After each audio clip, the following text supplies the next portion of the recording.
All right. So today we're going to dive in on I'm going to say a generalized topic of marketing your services in Mm, the fitness, nutrition, just overarching health space. But we're probably going to take this a couple of different directions between the actual application of what you're promising, the business practice itself, the situational awareness and what you're actually creating for yourself by choosing to go down certain marketing paths. And I just this is a good one. This is probably gonna have an episode 200 as well as we go down this. So Brandon, Andrew, happy Monday, guys. It's good to see you. hmm Happy first day of the week.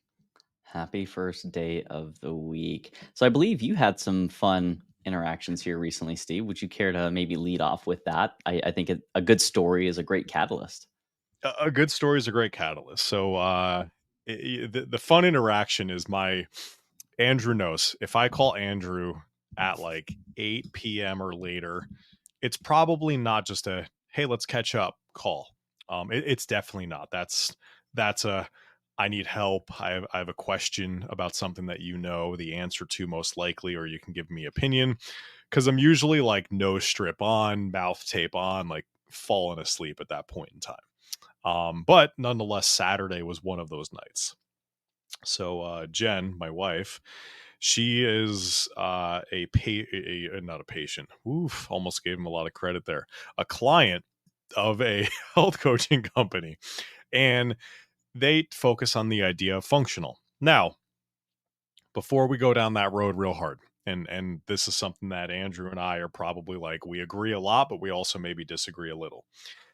And I'm going to let Andrew kind of go down the road. And Brandon, I'm actually really curious about your thoughts here, but I believe that we all need to be rooted in what we know to be true and things that have been proven before. When it comes to actually going around down the road of coaching, I think science is the way to do that. When it comes to things like business and marketing, well, we need to know you've been able to walk the walk before, right? So I believe that a majority of what you do, you need to focus on it being rooted in facts and truth. But I also believe that in order for us to grow and find new ways, you have to be willing to test the boundaries. Because as much as we as scientists, and I'll use that as a generalized term for business and coaching, um, try to be unbiased, I still think at the end of the day, no matter what, we're biased. There's a lot of different things that we can do to try to find and make sure that things don't go a random direction and that we have it with absolute truth. But the world changes and we have to test new theories. In order to test a new theory, we have to think of a new theory and we have to figure out if it's true.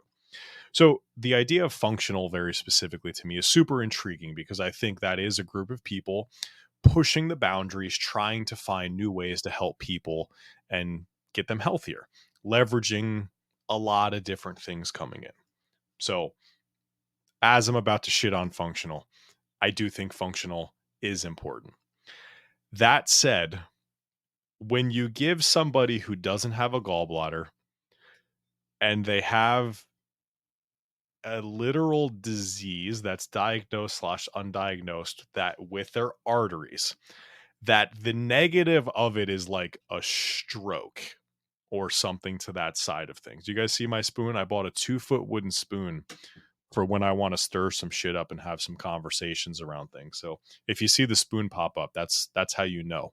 Um, but when you're have an arterial disease, that the other side of something bad happening is like stroke, death, losing portions of kidneys, things like that. The person doesn't have a gallbladder, and then you prescribe a diet that is basically consuming a ton of fat. Both of you can teach me way more about this than I can teach you guys. But now we go down the road of consume a bunch of fat, see how this goes, and let's drive up ketones.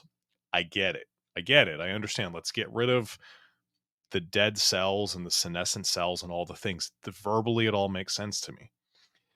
But now we're talking about a weight that is kind of on the low side. Feels a little like we need to start to put some weight back on. We probably have a total fat poundage in the teens at this point in time. And oh, by the way, there's no gallbladder, which again helps with the processing and digestion of fat to some extent.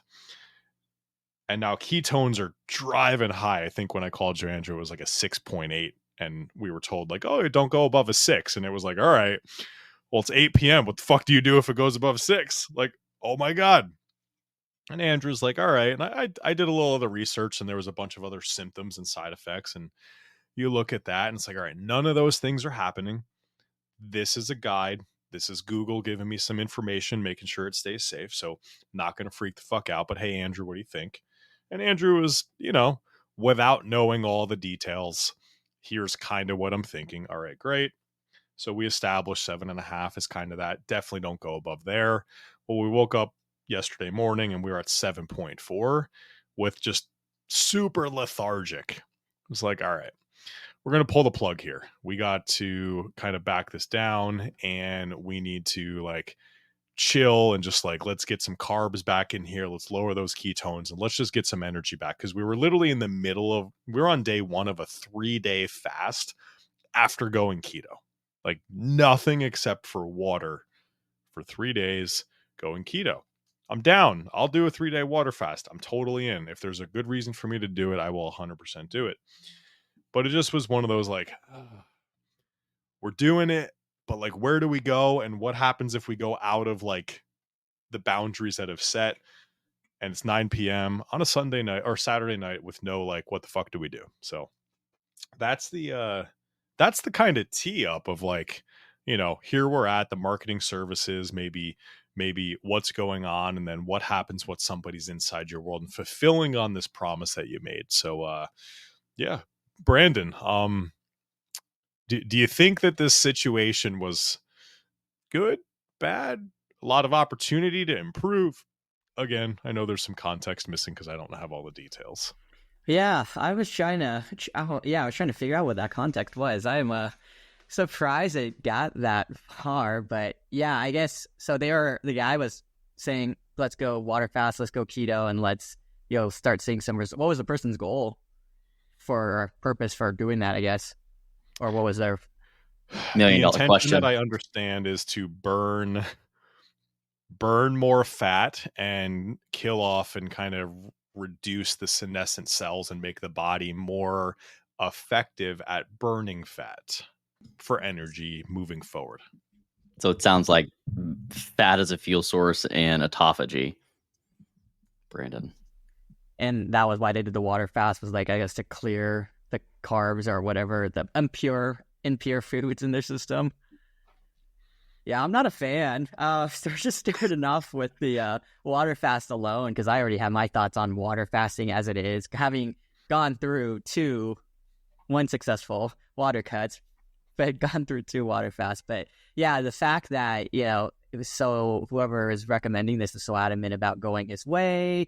Again, I have zero context of this, so I don't know if he was, how long this conversation was, how long they've known each other for, what kind of, what the client's background was and everything like that. But yeah, I think there's a time where, when that's where feedback is really important, because if you're seeing these ketone levels just keep on increasing, then, maybe a bad sign. I think there's a point where it's, trust the process comes, can be used a little bit too liberally, where it's like, no, we got data. It's not like, oh, I'm feeling a lot better, my ketones are shooting up and it's, it's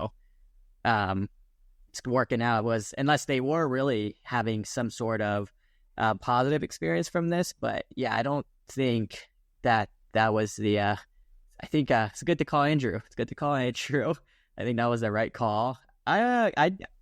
She signed a contract with this person, because I would probably back up and, try someone else.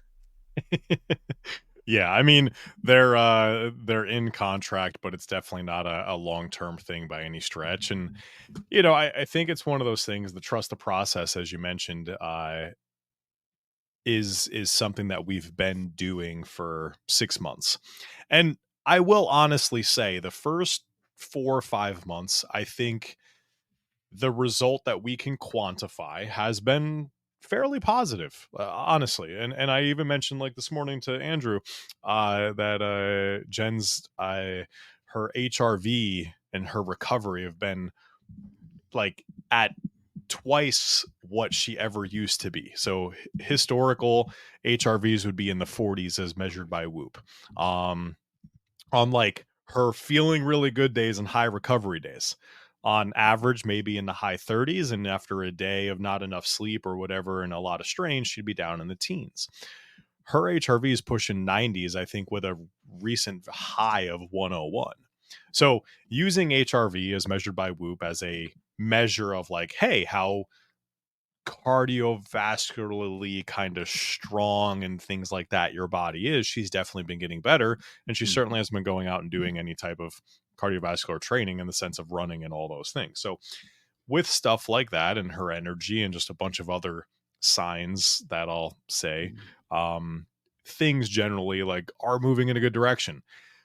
But I'm kind of like, are we hitting an absolute extreme at this point in time? And oh, by the way, when are we going to start packing on some pounds? Is kind of that point that we're at now. So 6 months, maybe 1 month's been weird, 5 months has been good, but we're hitting that point of like, yeah, you know. Yeah, I mean, you know, when I got this call, and it's Steve and I usually play phone tag on the weekends. I'll call him, he'll be at something, he'll call me, I'll be doing something, and it's we by the time we finally got on the phone, it's like 9:30 at night. I'm like, this is very uncommon for, was it a Saturday or a Sunday? Saturday. It was a Saturday night, so I'm like, all right, this is unusual. So we start chatting, and again, I think that there's a time and place for everything. And at the end of the day, why we hire professionals is to manage risk, right? We want to improve our ability to achieve something. And we trust that our own judgment is inferior to someone that has been formally educated and trained. That's the whole basic premise of scope of practices.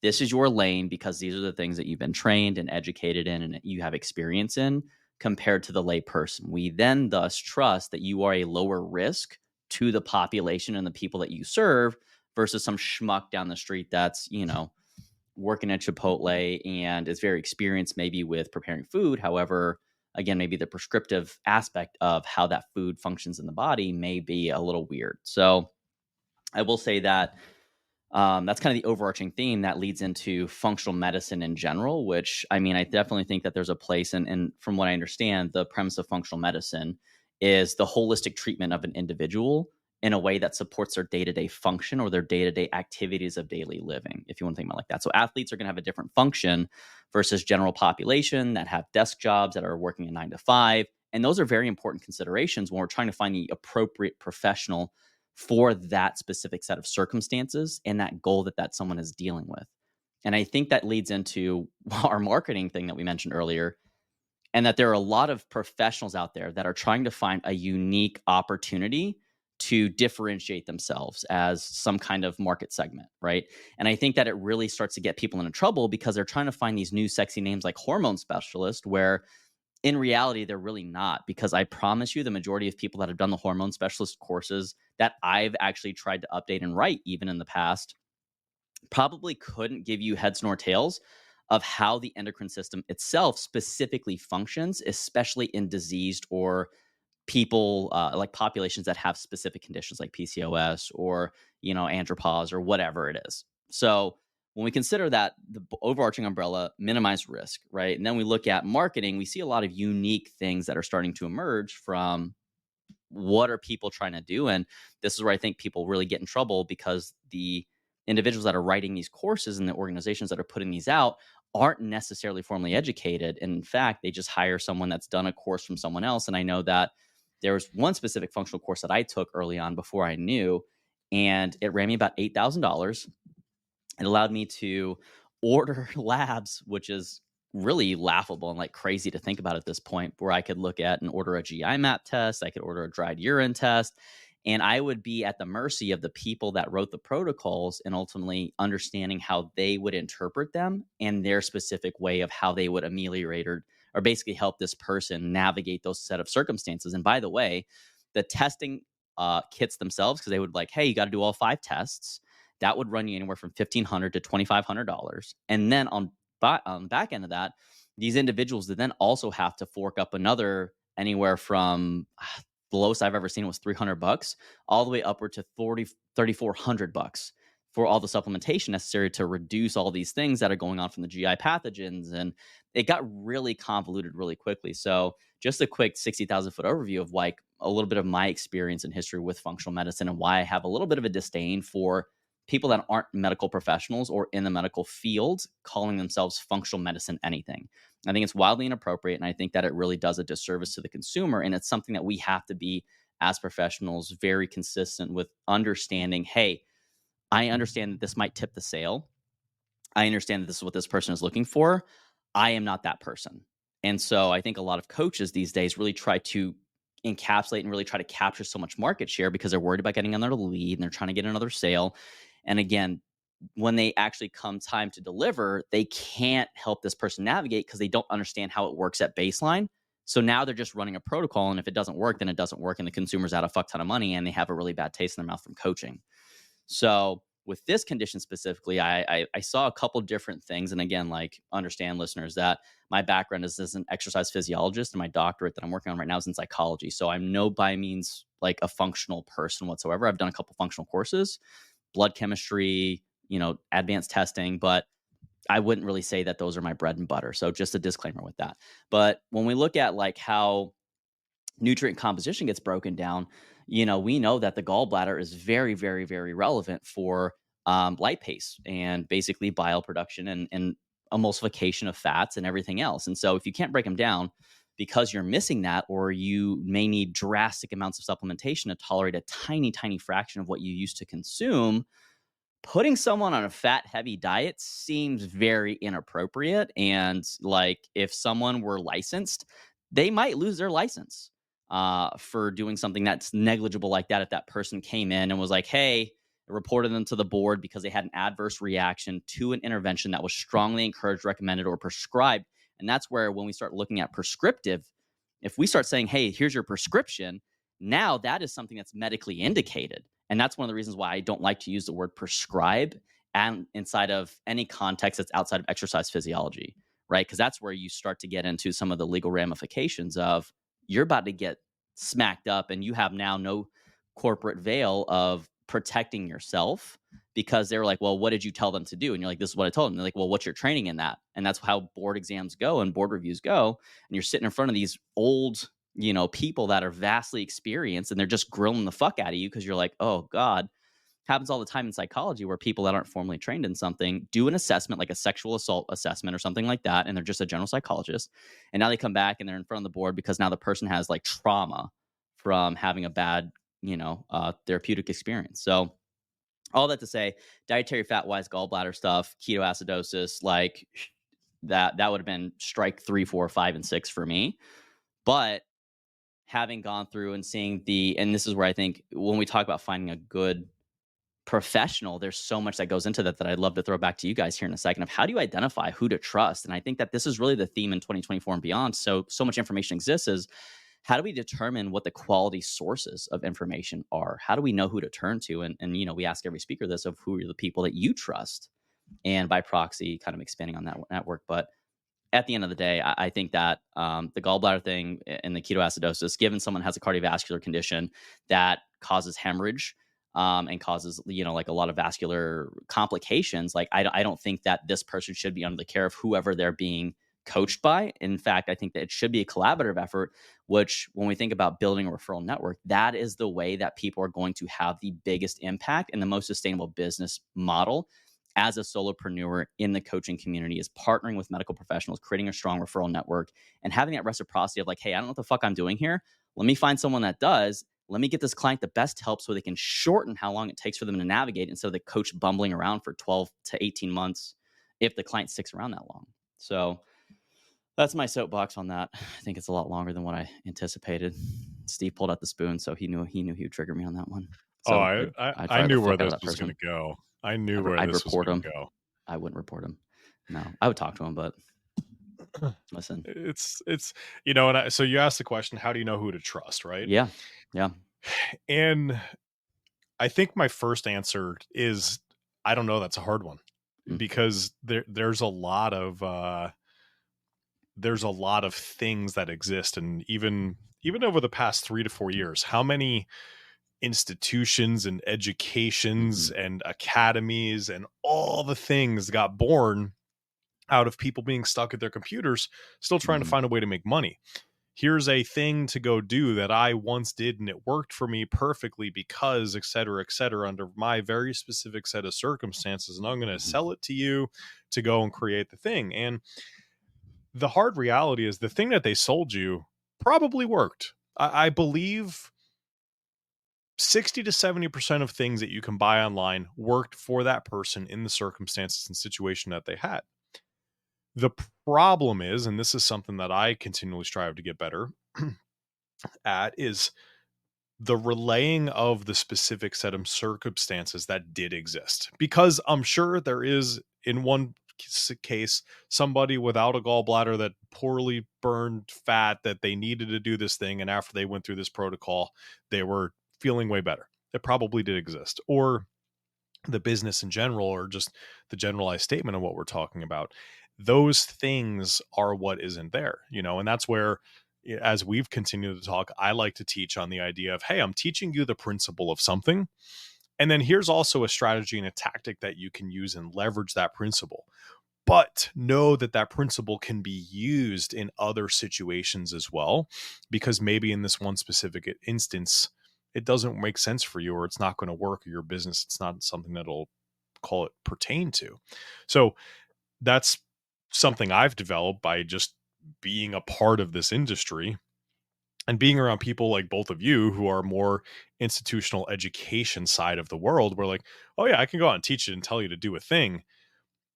But if I tell you to do a thing, did you actually learn something, or did you now take something away that you can just use, but you have no idea how to modify it or how and when to apply it specifically?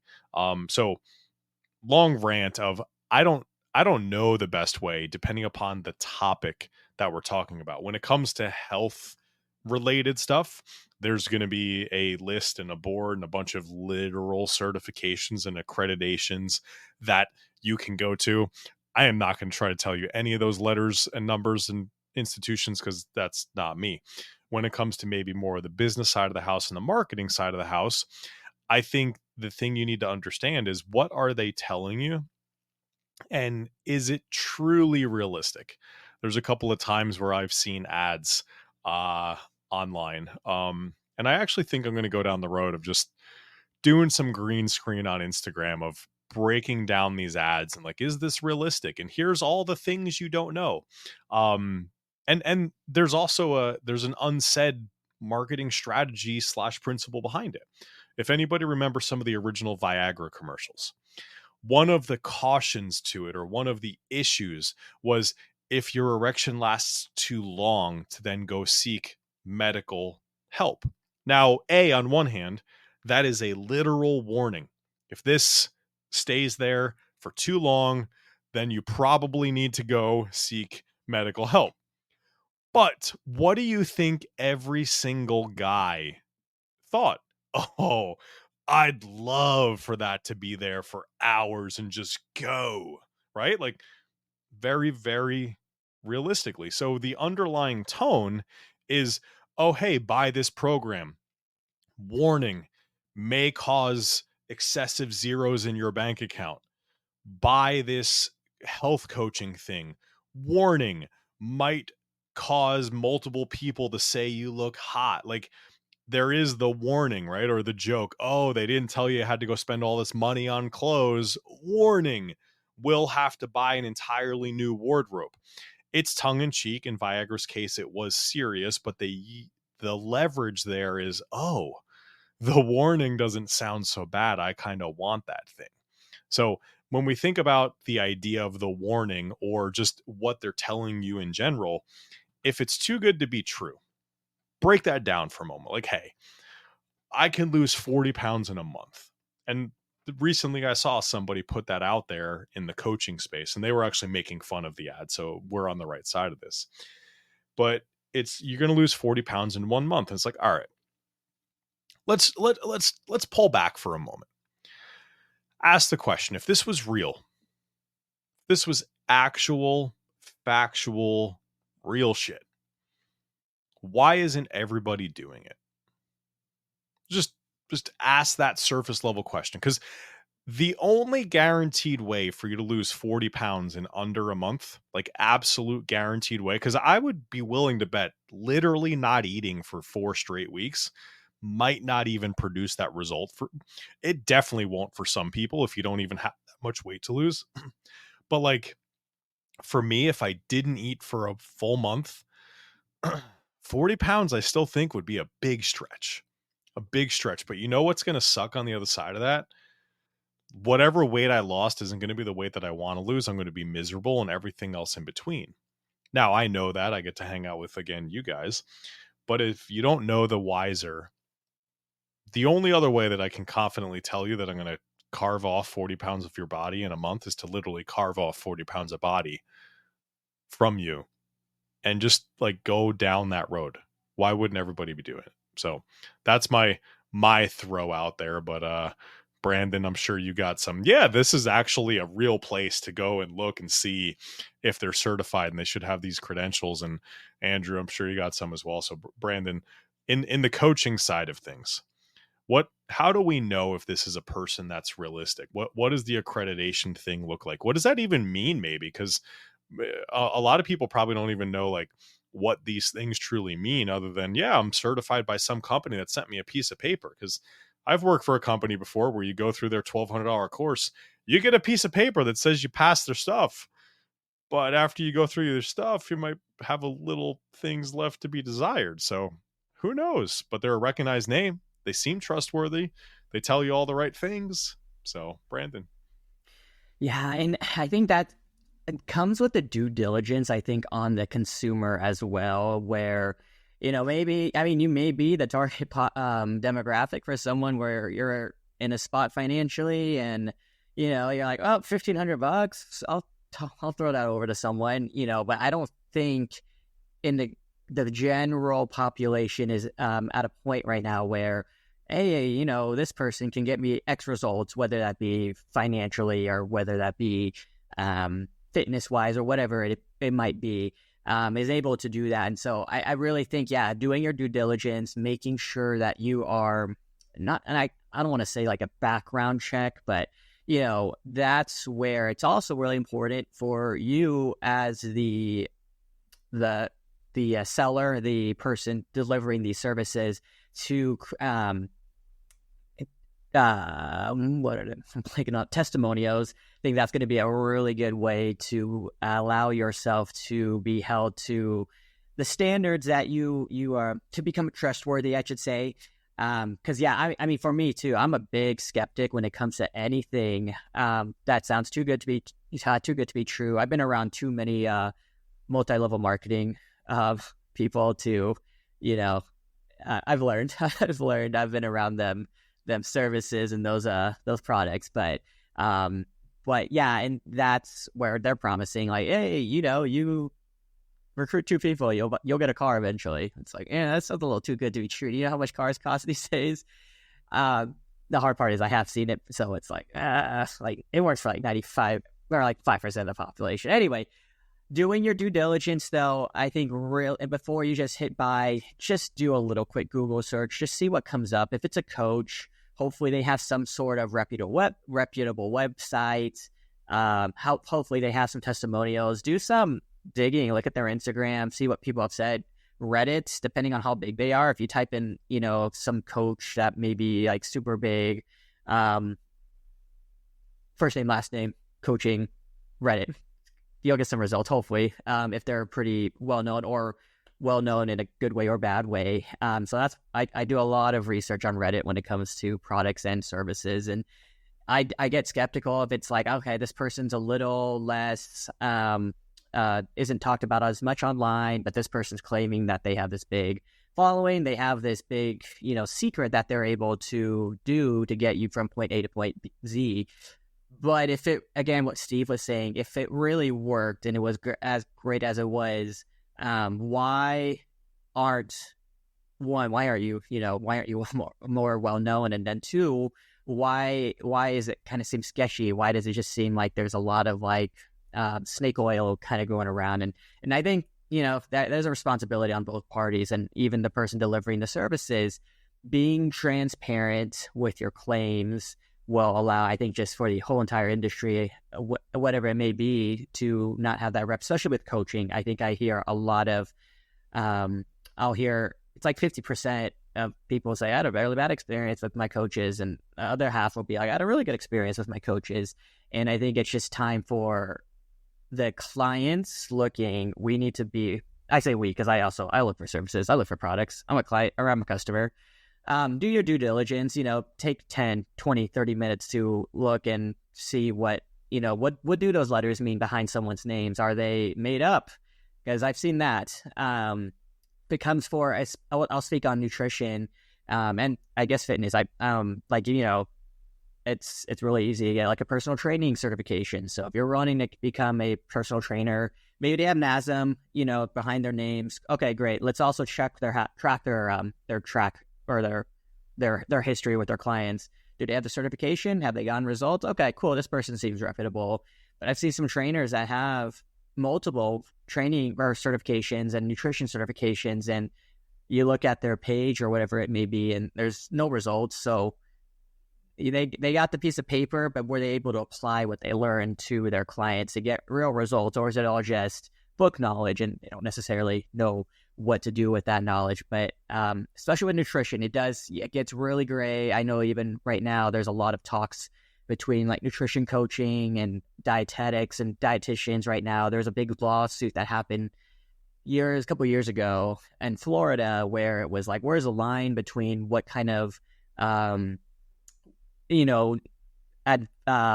kind of services and nutrition advice are you allowed to give as a coach versus a dietitian and all that. And even myself right now, I'm still even like, I'm not really entirely sure where that line is drawn, which is something I do hope to learn about. It's also hard because it's state by state.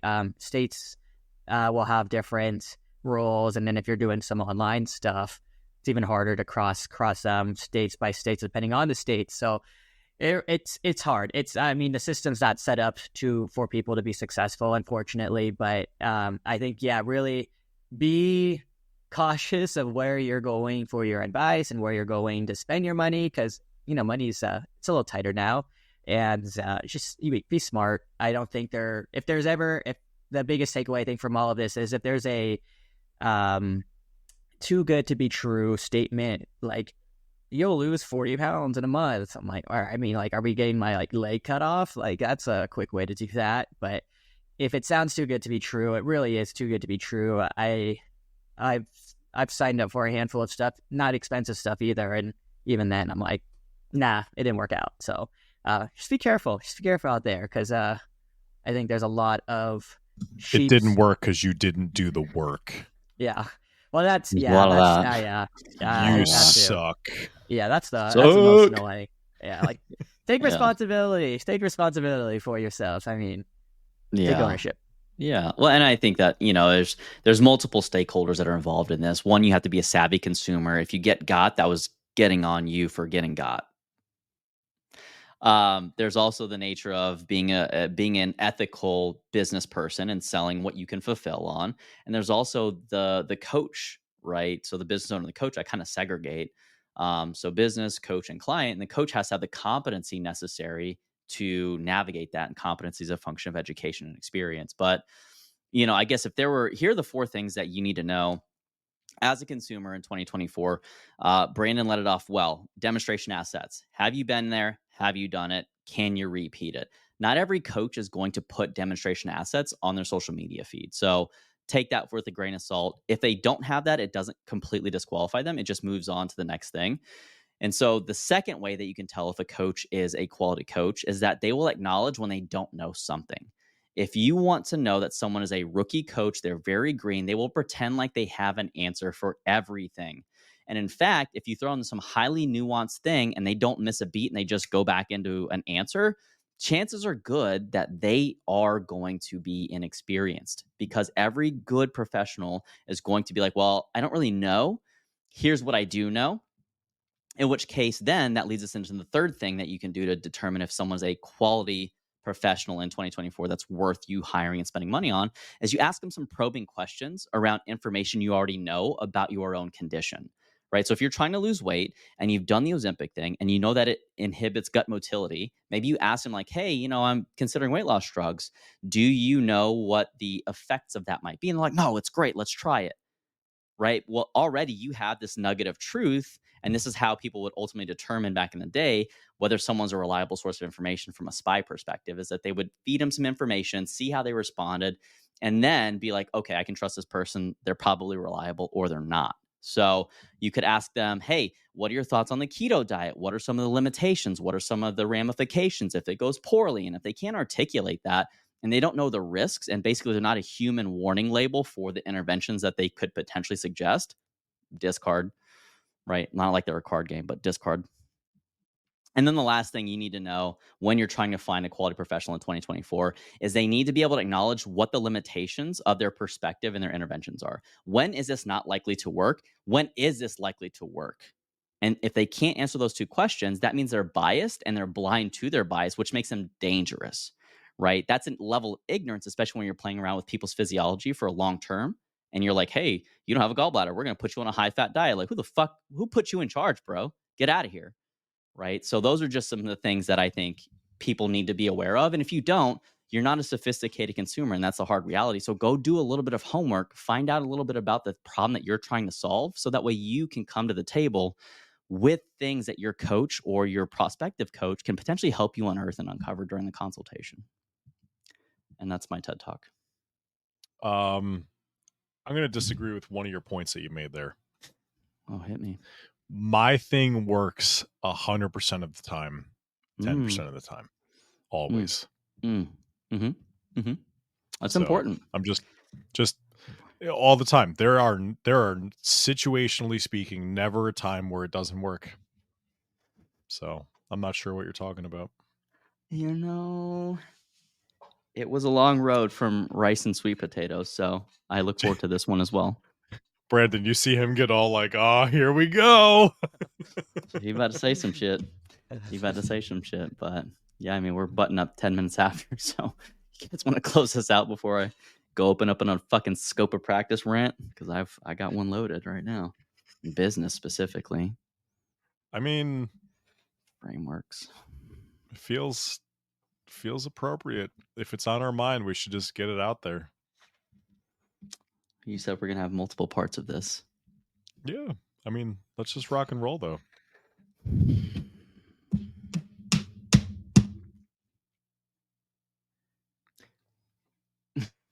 No, you don't want to.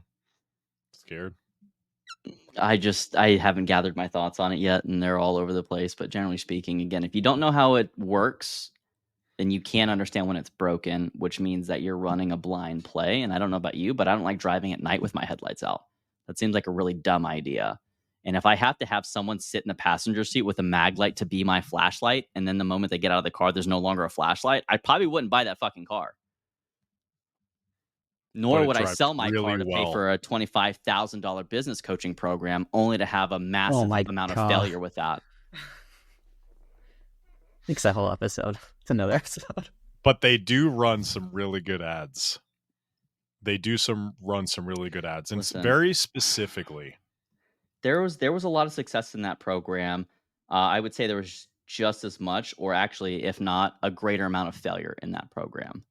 And so, it's really unfortunate to think that, and this is why I think data comes back into, and I think a lot of people, and to everyone, everyone gets a learning curve, right? I think that the longer the industry has been around, the less of a learning curve you deserve, because you should then be going and trying to get ahead and reduce the amount of time it takes for you to learn how to be effective and efficient and navigate that stuff well.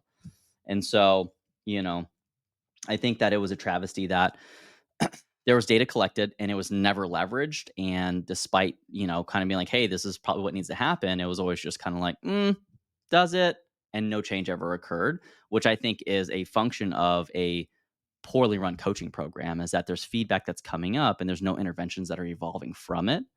And so again, no fault to anyone's own, because there wasn't any idea on how to navigate those early couple years. But I would say by year 3, with the given data sets that emerged and the potential interventions we could have implemented, I think that it's at some point you just got to do better. You just got to Be do better. better. Be better. Just got to do All better. right. So, Well, yeah, that's what I have to say about that. appreciate the input. It's been an interesting 48 hours of like, all right, here's this thing they say they can help, but Yeah. do they really believe they can help based upon a couple of things that I know, with not being an expert in here, going against some of those points that I have, kind of as you mentioned there, Andrew. It's again, I don't want to erode away at the 5 months of things that seem to be helping, Yeah. but all of a sudden in 2 days it seems to be eroding away 5 months worth of good positive effort. So maybe a cautionary tale for those of you out there looking to coach other people. And this, I think, as we grow and build Beyond the Pump, as we look to help coaches, as we look to coach people, this is something that, you know, we take very seriously, and that we hope you do as well. We don't expect you to have every answer, kind of as you mentioned, Andrew, because we certainly don't. But if it's worth exploring, I can guarantee you we will go explore it and find the answer. We will learn the answer and then be able to talk about it moving forward. Sometimes it won't be worth exploring, though, either, because the rate of occurrence or the impact or potential impact that it's having just doesn't warrant it.